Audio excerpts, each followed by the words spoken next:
Tonight on Connecticut's news station, police open fire. The latest on an apparent attack in Middletown that led to an officer shooting a suspect. From Middletown to West Hartford, another officer-involved shooting, this one deadly. The new details we're learning and some dramatic police video. Plus, a manhunt continues at this hour in the capital city to apprehend a group of street terrorists allegedly responsible for multiple homicides. Fox 61, Connecticut's news station, begins with a Weather Watch alert. Well, thanks for joining us on the Fox 61 News after Major League Baseball. I'm Matt Karen. Our top stories in just a moment, but first, a weather alert. You may hear some rumbling or see some flashing in the sky. Let's get right to meteorologist Ryan Breton, who's been closely monitoring that radar. Right, Ryan? Yeah, Matt, we've had a lot coming through over the last couple of hours. Good evening, everybody. Check out this shot just coming in from Middlefield. Justin getting a view of the shelf cloud and a cloud-to-cloud lightning strike as well. We've had a squall line of thunderstorms moving through over the last couple of hours. These were severe when they were in eastern New York and western Connecticut, but the storms have since weakened. That said, still producing a lot of lightning and heavy rain. Right now it's gone through New Haven, now headed into Guilford and Madison. We'll zoom you into the core here, right around Guilford and then to the northeast around the river and Old Lyme too. We'll put the tracker on this to give you an idea of where it's headed in the next 15 or 20 minutes. Madison about 10:30. Clinton about 10:36, and then getting toward the Connecticut River and East Lyme closer to 10:54 tonight. In the Hartford area, we've had thunder, lightning, heavy rain. No severe weather here, meaning no damaging wind gusts and no hail, but still an impressive amount of thunder and lightning that's been coming through over the last couple of hours. Back to the west, we have more storms, so there will be one more round that comes through overnight tonight into tomorrow morning, but the worst of these are going to miss us to the south. So I think the severe weather threat is over, but don't be shocked if late tonight or early tomorrow morning you do hear the rumble of thunder coming through again, as there may be another shower or storm passing through. You'll see that here in the planner for tomorrow. A lingering shower or storm possible even into Sunday morning, but then the afternoon looks pretty nice. It'll be warm, a bit humid, a mix of sunshine and clouds with high temperatures tomorrow that will be back into the mid-80s. You know the theme of this summer, and it has been showers and frequent storms. We've got another round that may be coming in early next week. We'll take a look at the timeline for tonight's storms and more on that too, coming up in just a little while.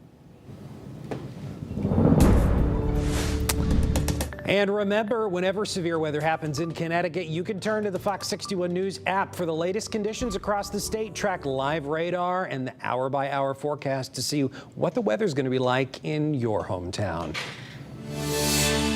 Well, new tonight, an officer-involved shooting in Connecticut. This one happened this morning in Middletown. Police say an officer was injured during an altercation with a suspect and ended up shooting that suspect in self-defense.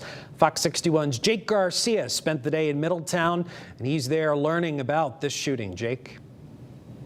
Middletown police were called to the area on reports of a man yelling and breaking glass. But when the officer arrived, that's when police say things got out of hand. A quiet morning in Middletown broken by the sounds of shattering glass in the Liberty Street neighborhood. Investigators say when police arrived, a man now identified as 52-year-old Winston Tate approached the officer while holding some kind of blunt object. Police say Tate hit the officer, knocking them both to the ground. Police say Tate climbed on top of the officer and a struggle began. Investigators say that's when the officer shot Tate in self-defense. Tate was taken to the hospital with serious injuries. The officer was also taken to the hospital to be treated and was released. Neighbors we spoke to who did not want to go on camera say this man has had confrontations with other neighbors before and has also had run-ins with the police prior. Fox 61 learning Tate pled guilty to a 2020 third-degree robbery and was convicted and sentenced earlier this year. He was released in June while out on probation, according to court records. After police opened the area, our cameras captured a better glimpse of the scene. Windows busted out with a number of beer cans scattered around the property with the police search warrant left on the front door of his home. And in the driveway, the scattering remains of first aid supplies. Tate is facing multiple charges, including assault and interfering with police. He's being held on a $500,000 bond while recovering in the hospital. Now, Middletown police have yet to release the identity of the officer involved. Meanwhile, the Office of the Inspector General is leading the investigation. At Middletown, Jake Garcia, Fox 61, Connecticut's news station. All right, Jake, thank you. And that shooting comes just days after another officer-involved shooting, this time in West Hartford.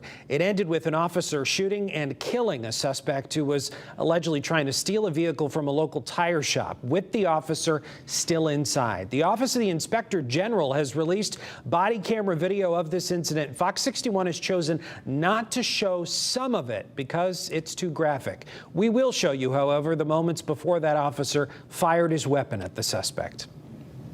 Police officer, I'm gonna shoot you! Now, this video shows West Hartford police officer Andrew Teeter in a deadly confrontation with the suspect, Mike Alexander Garcia. Police say Alexander Garcia and another suspect were being chased in a stolen vehicle by police. Alexander Garcia bailed out and ran to that Town Fair tire to steal another vehicle from one of the service bays. You can see Officer Teeter here. He runs towards the vehicle with his canine companion and then throws the dog and himself into the vehicle with the suspect. Very dangerous situation.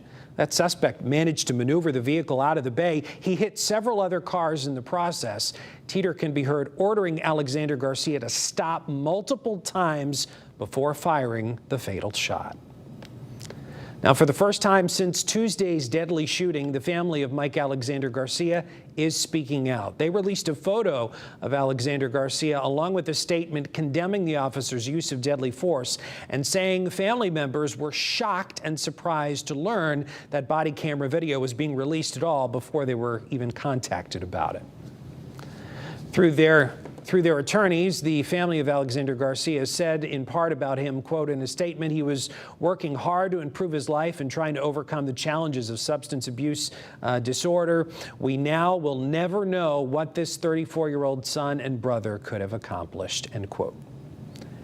The statement goes on to read, instead, his life is over and the life of his family is changed forever.